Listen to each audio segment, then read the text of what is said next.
For my special topics presentation, I chose emotions and learning.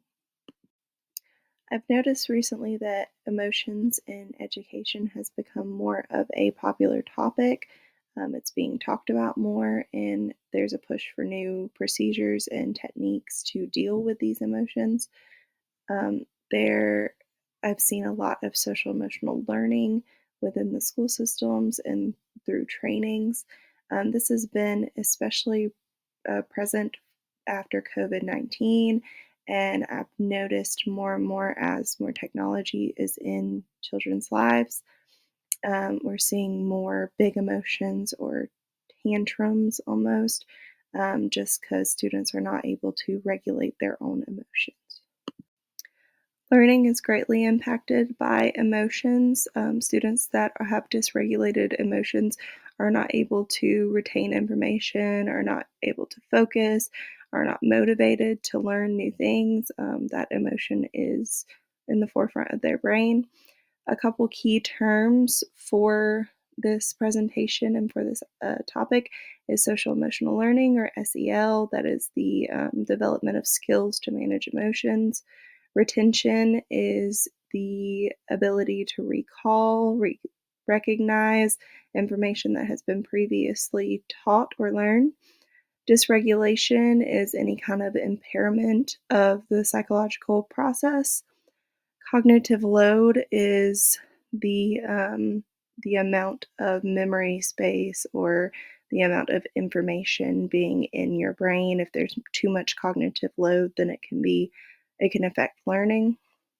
Depending on the maladaptive is emotions that are either helpful, so that would be adaptive, or harmful, which is maladaptive. The working memory is your short term memory that stores your information temporarily. How do emotions affect learning in terms of the student? So, I found in the article written by Brockbank and Felden that there's this idea of capacity sharing, which is when you're having too many things go on, the mental load is too much. So they're not able to process both emotional loads and your learning loads. Another interesting thing I found was that children have a harder time learning appropriate regulatory strategies and tend to react with impulse and aggressive behavior in challenging situations. These challenging situations typically, what we're seeing are school or just non preferred activities, and these trigger the aggressive behaviors because they don't have the strategies to regulate those emotions.